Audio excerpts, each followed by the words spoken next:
Steve Paul Jobs was born on February 24, 1955, in San Francisco. His biological parents gave him up for adoption. He was adopted by Paul and Clara Jobs, a kind couple from Mountain View, California. Paul Jobs was a mechanic who fixed cars. He taught Steve how to work with his hands and the basics of electronics in their garage. This early experience was very important for Steve's future. Even as a boy, Steve was intelligent and curious. But he often found school boring. He was more interested in electronics and pranks. In high school, he met Steve Wozniak, Woz, who loved electronics as much as he did. They quickly became friends. Woz was a brilliant engineer, quiet and shy. Jobs was energetic and had big ideas. Their skills complemented each other perfectly. After high school, Jobs went to Reed College in Oregon. But he dropped out after just one semester. He felt the classes were too expensive and not useful for his future. However, he stayed around the campus. He audited classes that interested him, like calligraphy. This class later influenced his focus on beautiful fonts and design in computers. In 1974, Jobs took a job at Atari, a famous video game company. He saved some money and then traveled to India with a friend. He went to seek spiritual enlightenment. He returned to California with a shaved head and traditional Indian clothing. He had explored Buddhism and new ways of thinking. This search for meaning and simplicity stayed with him for his whole life. Back home, Jobs reconnected with Wozniak. Woz was designing a small, personal computer circuit board. Most computers at that time were huge, expensive machines used by big companies. Woz wanted to build a computer for ordinary people. Jobs saw the potential immediately. He convinced Woz that they should not just sell the bare circuit board. They should sell a complete, easy-to-use product. In 1976, in the garage of Steve Jobs' parents' house, Apple Computer was born. They named their first product the Apple I. Jobs sold his Volkswagen bus, and Woz sold his scientific calculator. They did this to get the money to start the company. They built the first boards by hand and sold them to a local electronics store. This was the humble beginning of a technology giant. The Apple I was a success for hobbyists. But the Apple II, released in 1977, was a revolution. Designed mainly by Wozniak, it was the first personal computer that was fully assembled. It had color graphics and was aimed at the mass market. Steve Jobs oversaw its marketing and the look of the machine. He insisted on a sleek, friendly design. This was unlike the gray, boxy computers of other companies. The Apple II was a huge hit. It made Apple a major player in the new computer industry. The company grew very fast. By 1980, it went public. This made Jobs a multimillionaire at the age of 25. With this success, Jobs started working on a new project called the Lisa. It was named after his daughter. He wanted it to be a breakthrough. However, the project faced problems. It was expensive and behind schedule. The Apple board of directors thought Jobs was too young and inexperienced. They felt he could not manage such a big project. They removed him from the Lisa team. This hurt Jobs deeply. But he did not give up. He took over a smaller project called the Macintosh. He saw it as his chance to build the computer he dreamed of. He gathered a small, dedicated team. He worked them very hard in a separate building with a pirate flag flying above it. His goal was to create a computer for the rest of us. A machine that was powerful yet simple and intuitive. The key was a new invention called the Graphical User Interface, GUI. Instead of typing complicated commands, users could point at pictures, icons, on the screen. They used a device called a mouse and clicked to open files. This idea was not invented by Apple. It was seen first at a research center called Xerox PARC. But Jobs immediately understood its importance. He and his team improved the idea greatly. The Macintosh was introduced in 1984. It launched with a famous television commercial during the Super Bowl. The ad showed a young woman destroying a giant screen. The screen represented a controlling, boring big brother. This hinted at IBM, Apple's main competitor. It was a statement: Apple was the creative rebel. The Macintosh itself was a beautiful machine. It spoke for the first time during its launch, saying hello to the audience. People loved its design and ease of use. However, the first Mac had problems. It was very expensive and not very powerful. It did not have enough software. Sales were slow. At the same time, there were big fights inside Apple. Steve Jobs was the visionary and demanding leader. He often clashed with John Sculley. Sculley was the CEO Jobs had hired from PepsiCo to help run the growing company. Sculley was a professional manager. He was focused on profits and the bottom line. In 1985, the power struggle came to a head. The board of directors sided with Sculley. Steve Jobs, the co-founder of Apple, was forced out of the company he created. He was 30 years old. Publicly, it looked like a complete failure. Losing Apple was a devastating blow to Jobs. He felt betrayed and lost. But he was still full of energy and ideas. Almost immediately, he started a new computer company. He called it Next. His goal was to build the most powerful computer for education and business. The Next computer was indeed advanced. It had technology years ahead of its time. It had a beautiful black cube design. However, it was also extremely expensive. It never sold well to the general public. For many, Next was seen as another failure. But during this time, Jobs did something that would change his life. It would also change the world of entertainment. In 1986, he bought a small computer graphics division from filmmaker George Lucas. He paid $10 million. He renamed the company Pixar. Pixar's team of animators and technologists had a dream. They wanted to make a full-length movie using only computer animation. Everyone thought this was impossible. Jobs believed in them. He invested a lot of his own money into the company over the years. It was over $50 million, even when it struggled. For a long time, Pixar made most of its money by selling special animation computers. They also made television commercials. The big breakthrough came in 1995. That year, they released Toy Story.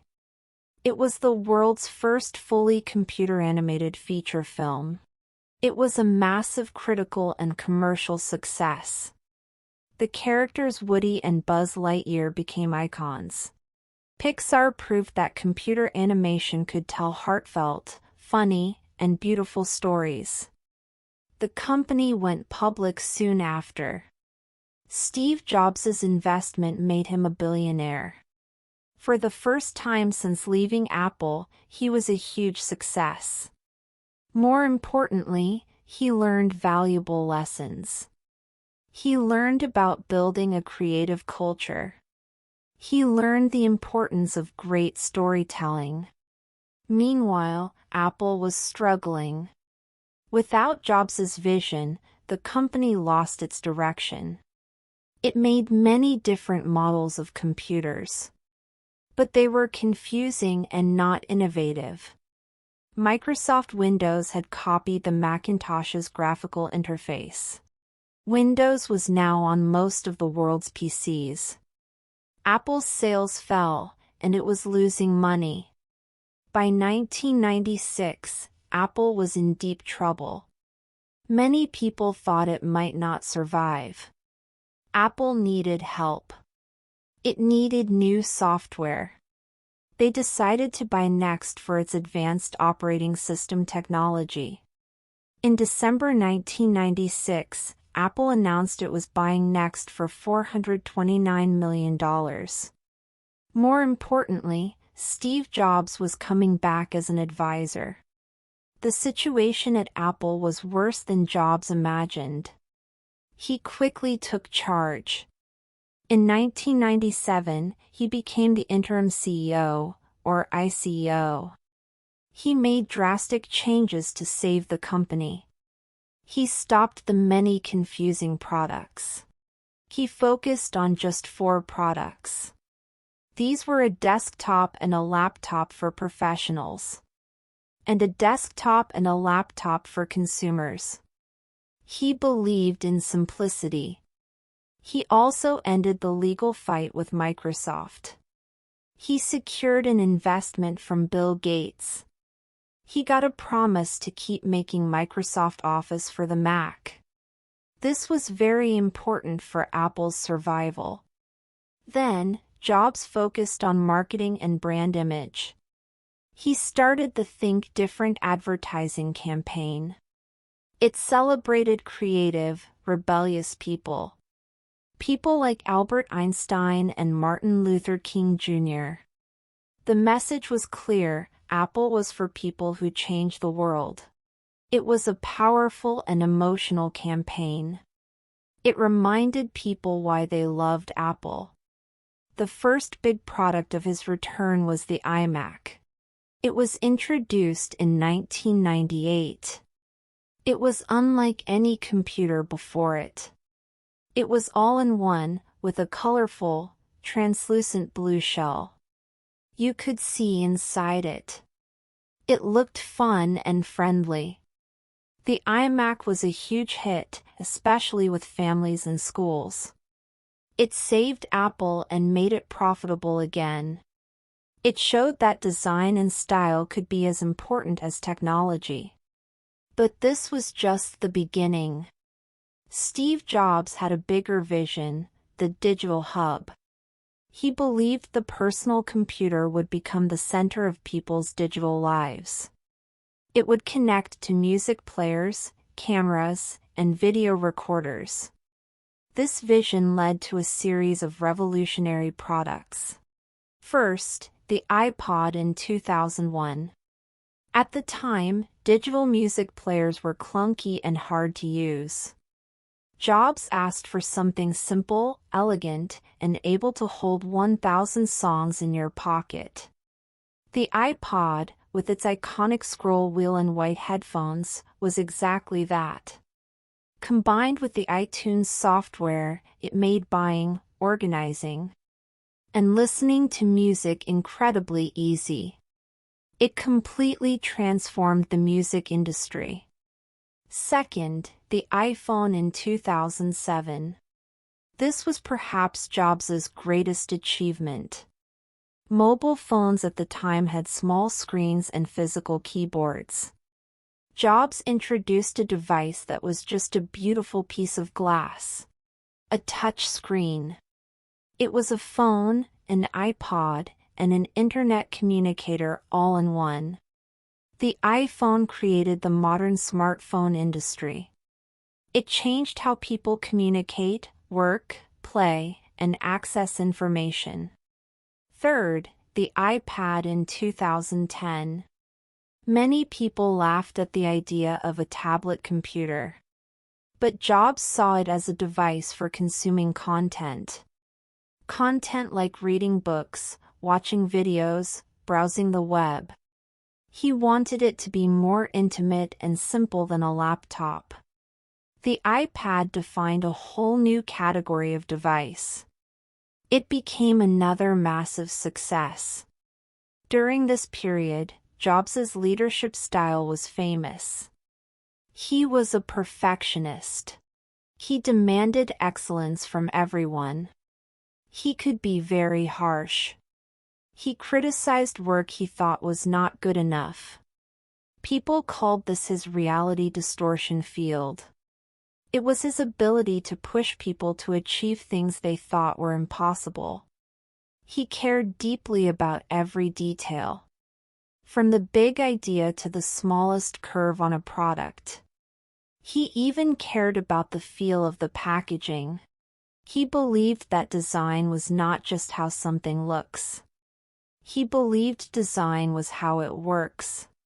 In 2003, doctors told Steve Jobs he had a rare form of pancreatic cancer. At first, he tried to treat it with alternative medicine. He tried special diets. He delayed surgery for 9 months. This was a decision he later regretted. In 2004, he finally had surgery to remove the tumor. For a few years, he seemed to recover. He continued to lead Apple, introducing groundbreaking products. But the illness came back. In 2009, he took a medical leave of absence. He had a liver transplant. He became very thin and weak. He took more leaves from Apple. But he always returned, driven to work on the next big thing. In August 2011, he resigned as CEO of Apple. He handed the position to Tim Cook. He knew his time was short. On October 5, 2011, Steve Jobs died at his home in Palo Alto, California. He was 56 years old. People all over the world mourned. They left flowers, notes, and drawings in front of Apple stores.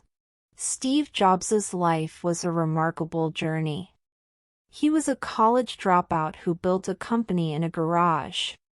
He experienced great failure but never stopped creating. He returned to save the company he founded. He led it to become the most valuable company in the world. His legacy is not just in the products. Products like the Mac, iPod, iPhone, iPad changed how we live. His legacy is also in his philosophy. He believed in the power of ideas. He believed that technology should serve people, not confuse them. He believed in the deep connection between art and science, between creativity and technology. He taught us to think different, to challenge the status quo, to have the courage to follow our vision. He was not a perfect man. He could be difficult and demanding. But his passion for making great things inspired millions. He showed that one person with a clear vision can change the world. One person with relentless drive can change the world. The tools he helped create continue to shape our lives. They connect us and unlock our creativity, just as he always dreamed.